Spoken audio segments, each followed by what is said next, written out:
इसमें आपका next question है। इस क्वेश्चन में भी कहते हैं कि 0.1 फैराड धारिता के एक संधारित्र को 10 वोल्ट की बैटरी से जोड़ा जाता है। तो सवाल में जो दे रखा है उसको लिखेंगे। यहां पर दे रखी है धारिता 0.1 फैराड, लिखेंगे C इक्वल टू, और वोल्टेज दे रखा है इन्होंने 10 वोल्ट की बैटरी से जोड़ा जाता है। तो इतना ही विभव किसका हो जाएगा? संधारित्र का हो जाएगा। तो V इक्वल टू 10 वोल्ट।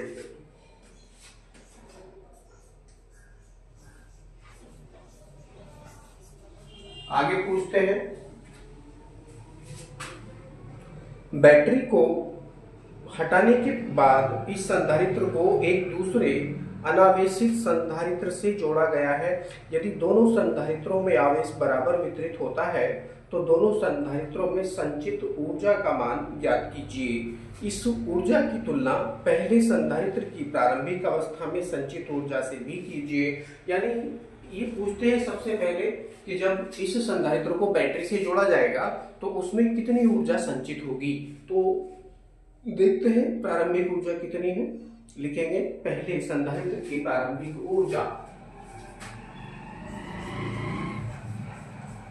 या प्रथम संधारित्र की प्रारंभिक ऊर्जा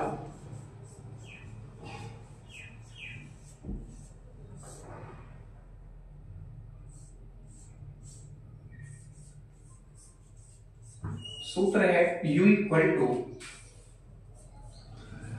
1/2CV²। इसका प्रयोग करते हुए हम ये वैल्यू ज्ञात करेंगे। तो वैल्यू रखेंगे यहाँ पर U इक्वल टू 1/2, C की वैल्यू आपके पास में है 0.1 फैराड, यानी 0.1 इंटू V की वैल्यू आपके पास में है 10। स्क्वायर खोलेंगे तो हो जाएगा 100, 10 9 100। डायरेक्टली इसको 100 कर लीजिए। ये पॉइंट हटाएंगे तो एक जीरो यहां से आप काट दीजिए। इस 2 से इस 10 को काटेंगे 5 बार कटेगा, यानी U इक्वल टू हो जाएगा 5 joule. U equal to 5 joule, यानी प्रारंभ में जो पहला संधारित्र है उसकी प्रारंभिक ऊर्जा 5 जूल है। ये केवल एक आधी लाइन का आंसर है जो यहाँ पर दे रखा था। 0.1 फैराड धारिता के एक संधारित्र को 10 वोल्ट की बैटरी से जोड़ा जाता है। यहाँ तक का आंसर केवल कितना है? 5 जूल है।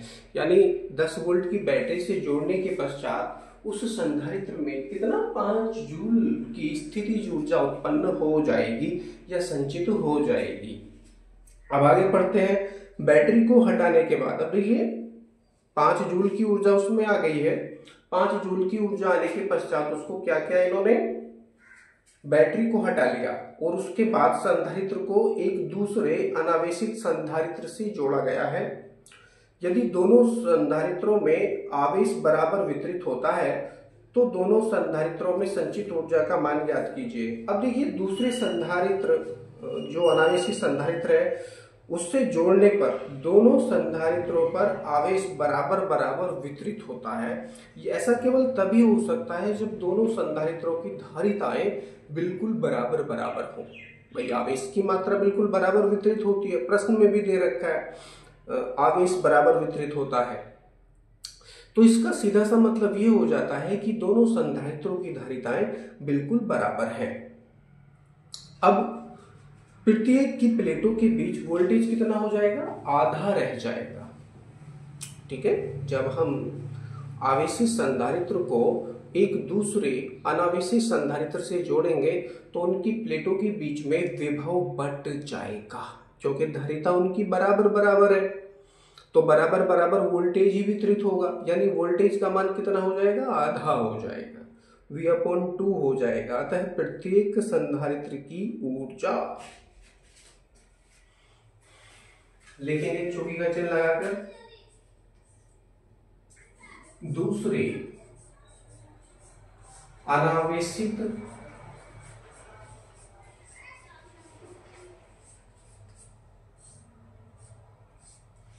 संधारित्र से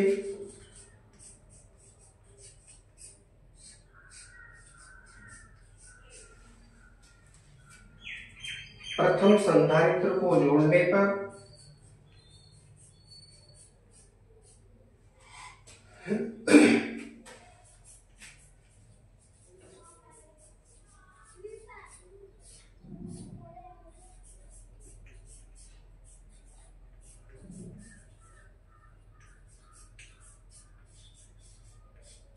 पर समान आवेश उत्पन्न होता है या समान आवेश संचित होता है। समान आवेश संचित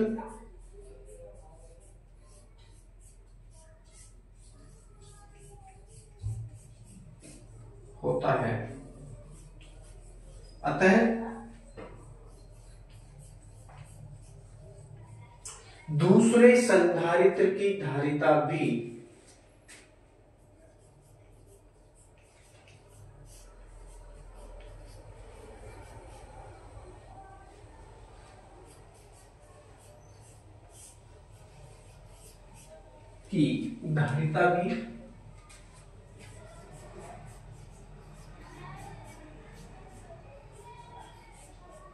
धारिता भी C है। C का मतलब 0.1 फैराड है।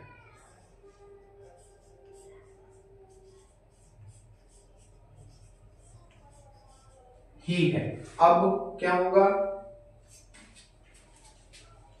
भाई, धारिता तो बिल्कुल बराबर निकल गई उन संधारित्रों की। अब क्या होगा, वोल्टेज आधा हो जाएगा।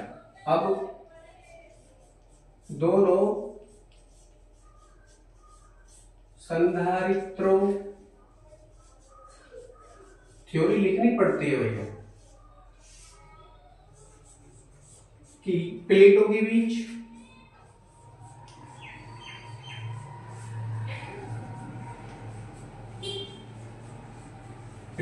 बीच विभव कितना हो जाएगा, आधा हो जाएगा। विभव V dash equal to V/2 हो जाएगा। अतः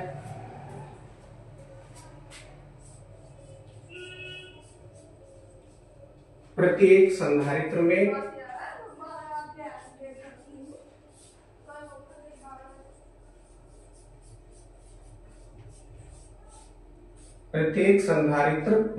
संचित ऊर्जा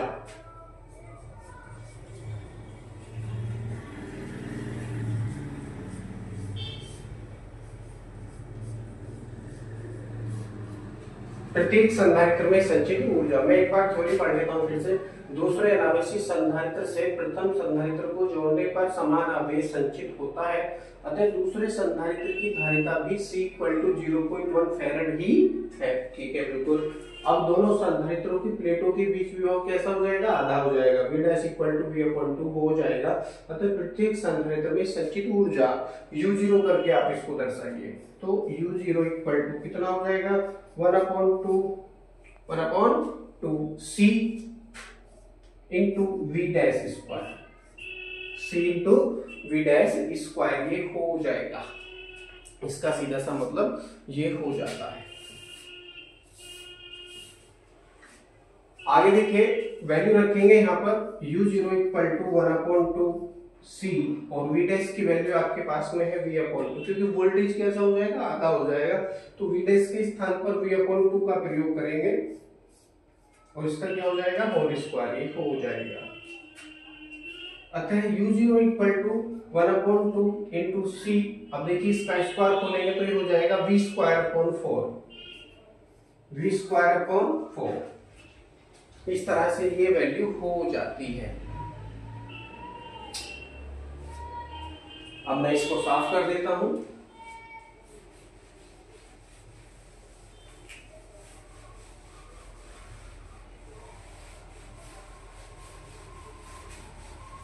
U इक्वल टू 5 जूल है, इसकी हमको आवश्यकता पड़ेगी, याद रखेंगे। इसको मैं साफ कर देता हूं। प्रारंभिक स्थिति ऊर्जा, अब देखिए मैं इसको कुछ इस तरह से भी लिख सकता हूं 1/4 इंटू 1/2 u0 इक्वल टू या करके u0 equal to 1/4 into 1/2 cv square 1/2 cv square. अब देखिए 1/2 cv स्क्वायर किसका फॉर्मूला बन रहा है, प्रारंभिक स्थिति ऊर्जा का फॉर्मूला बन रहा है। इसके स्थान पर आप u का प्रयोग भी कर सकते हैं, अर्थात हो जाएगा u0 equal to 1/4 into u 1/4 into u, कुछ इस तरह से ये हो जाता है।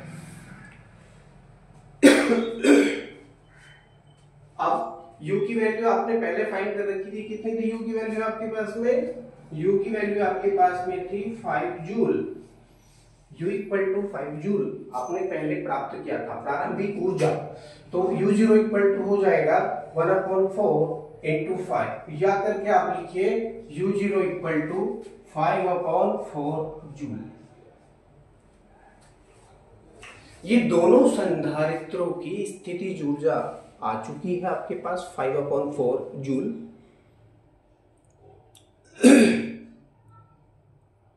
नहीं, दोनों की नहीं है, एक की है, मतलब प्रत्येक संधारित्र की स्थिति संचित ऊर्जा याद कर रहे हैं, प्रत्येक संधारित्र में संचित ऊर्जा केवल एक की है। आप दोनों की याद करेंगे, अतः दोनों संधारित्रों की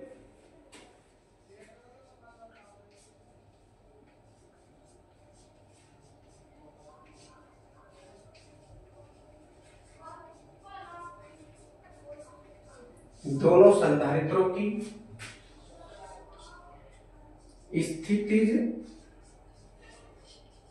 ऊर्जा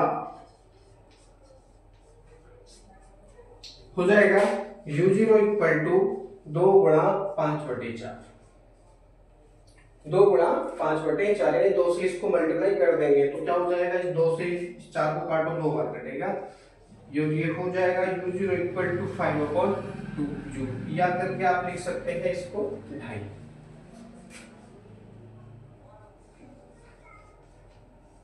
2.5 जूल।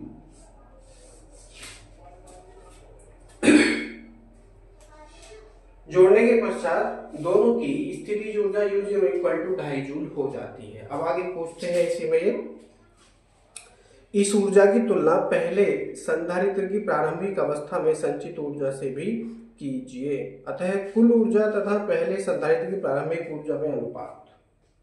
ये सीधे सीधे पूछते हैं तो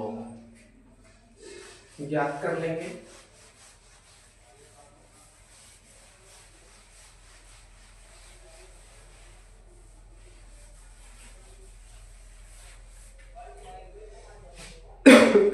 कुल ऊर्जा तथा पहले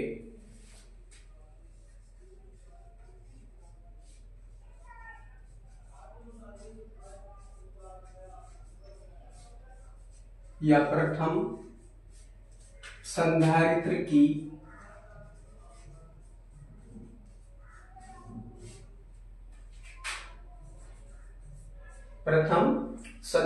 की प्रारंभिक ऊर्जा में अनुपात।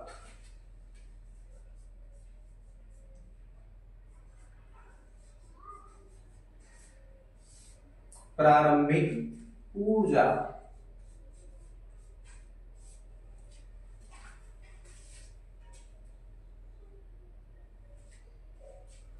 की तुलना लिखिए। अब आप कहोगे कि तुलना क्यों लिखवाया, तुलना हमने इसलिए लिखा है क्योंकि क्वेश्चन में तुलना पूछा है। तुलना का भी मतलब सीधा सीधा अनुपाती हो जाता है,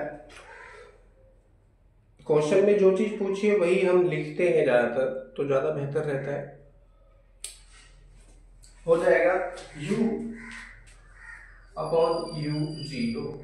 u की वैल्यू है आपके पास कितनी, पहले निकाली थी आपने 5,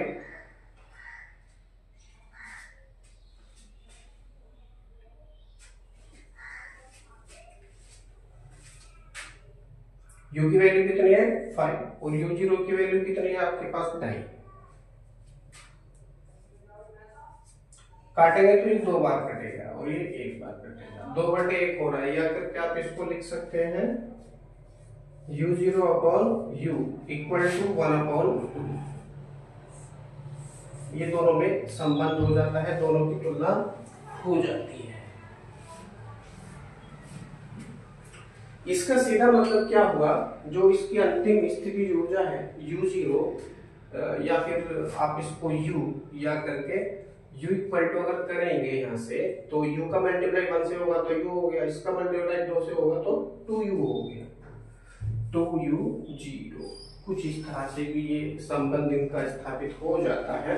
यानी u0 का मतलब है अंतिम स्थिति ऊर्जा। तो संधारित्र की प्रारंभिक, पहले संधारित्र की प्रारंभिक ऊर्जा जोड़ने के पश्चात दोनों संधारित्रों की कुल ऊर्जा का दुगना है। इसका सीधा सा मतलब ये हो जाता है। ये आपका सोल्व हो चुका है।